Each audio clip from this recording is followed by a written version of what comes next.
बात करेंगे जी इतिहास के, हिस्ट्री खंगालते हैं। अब 25 अप्रैल 2024 का आज दिन है।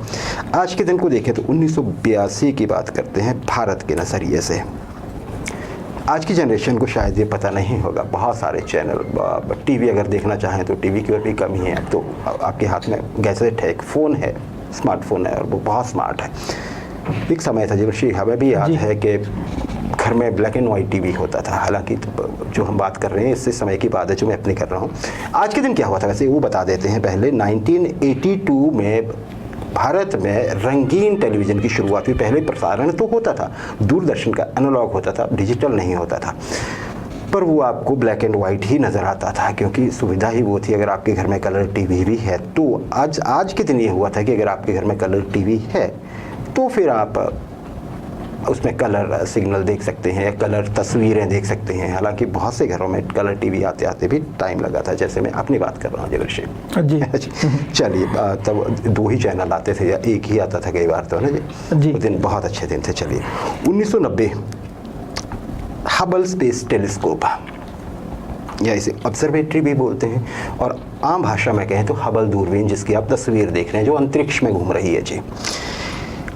आज के दिन क्या हुआ था? आज पहले तो ये मैं बता देता हूँ इस दूरबीन के बारे में। ये अपने आप में एक ऑब्जर्वेटरी है, आम भाषा में आप दूरबीन बोल लीजिए। बहुत कॉम्प्लेक्स मैकेनिज्म है।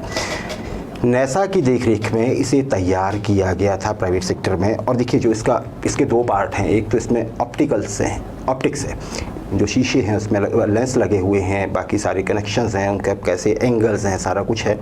एक वो पार्ट है और एक दूसरा ये पार्ट है कि ये आसमान में घूम रही है एक उपग्रह की तरह। तो दूसरा वो है जो मैकेनिकल पार्ट है। तो अब जो इसको ये समझ लीजिए आप कि अगर इसके हम एक पार्ट की बात करें जो स्पेसक्राफ्ट पार्ट है तो लॉकहीड मार्टिन ने बनाया है, जो कि एयरप्लेन भी बनाती है कंपनी, बहुत बड़ी कंपनी है। और जो ऑप्टिक्स है वो पर्किन एल्मर कंपनी के हैं। देखिए जी, नासा की देखरेख में ये तैयार हुई। आज के दिन में ये लॉन्च हुई थी। कहाँ हुई थी? किसने किया था लॉन्च? इसको कैसे किया था? अब दूरबीन को उठा के कैसे ले जाएंगे? इंजन तो इसमें लगा नहीं था। इसको लादा गया था जी डिस्कवरी, जो उनका स्पेस शटल है अमेरिका की, अब तो शायद नहीं जा रही है ना वो काफ़ी समय से। हाँ, इस पे लादा गया और उसको एक डिस्टिंग्विश ऊंचाई पे ले जाके फिर इसको लॉन्च किया गया, छोड़ा गया और फिर ये अपने स्थान में अपनी कक्षा में ये घूमने लगी। तब से घूम रही है। हालांकि छोड़ा आज किया था, लेकिन इसने जो काम शुरू किया था जीवऋषि, वो इसने किया था 20 मई से 1990 में ही। अच्छा, अब इसमें है कि मैं थोड़ा सा बता देता हूँ आपको। ये इसका नाम कैसे पड़ा है हबल टेलीस्कोप? अब ये बड़ा टेक्निकल चीज़ है। ये जी अमेरिका के खगोल शास्त्री रहे हैं एडविन हबल साहब, काफ़ी काम किया है उन्होंने एस्ट्रोनॉमी में।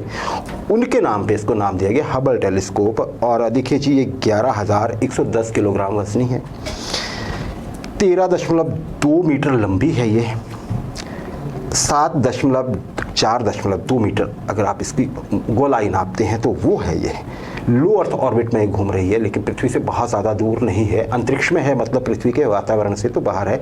ये लगभग मैं आपको बता देता हूँ, इसकी अधिकतम ऊंचाई जो पृथ्वी से होती है वो 540.9 किलोमीटर होती है। इतनी ही ऊंची होती है पृथ्वी। लेकिन वहाँ से जो काम करने गई है वो बहुत अच्छा होता है। क्या वो काम? ये होता है कि वहाँ पर कोई प्रदूषण नहीं है किसी भी तरह का, ना तो एयर पोल्यूशन है, ना साउंड पोल्यूशन है, ना आप ये कहिए कि कोई और तरह की अन्य, ना वहाँ पे आयंस है, ना कुछ है। स्पेस में नहीं है ना जी कुछ, तो डायरेक्ट देख सकती है। बहुत सारे इसने कारनामे किए हैं।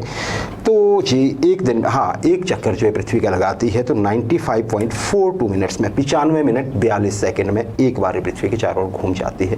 सोलर पैनल लगे हैं आपको पता है, तो यहाँ से चार्ज होती है इसकी बैटरी। और अब ये कब तक चलेगी? 1990 में छोड़ी गई है। उम्मीद है कि 2040 तक ये आराम से काम करेगी। तो ये हबल के बारे में था जी। 2015 नेपाल हमारा पड़ोसी देश, बहुत सी संस्कृति हमारी नेपाल से मिलती जुलती है। आपको शायद याद हो 9 साल पहले आज के दिन यहाँ पर एक भूकंप आया था। 12 बजने ही वाले थे, अगर प्रिसाइसली मैं आपको कहूँ तो 11:56 हुए थे। एक भूकंप आता है काठमांडू, जो राजधानी है, उसके आसपास के क्षेत्र में। उसकी तीव्रता होती है 7.8।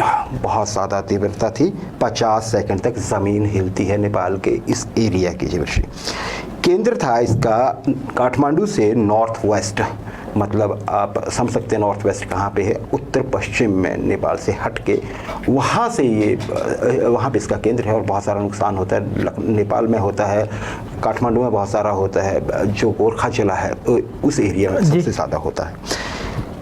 जैसे इसमें देखिए तीव्रता में आपको बता, इसमें आफ्टर शॉक्स भी आए थे, कोई 38-40 आफ्टर शॉक आए जी। उसके बाद जब ये मेन भूकंप आ गया था, और उसमें जो एक आफ्टर शॉक था वो 6.6 का था या 6.8 का था जी।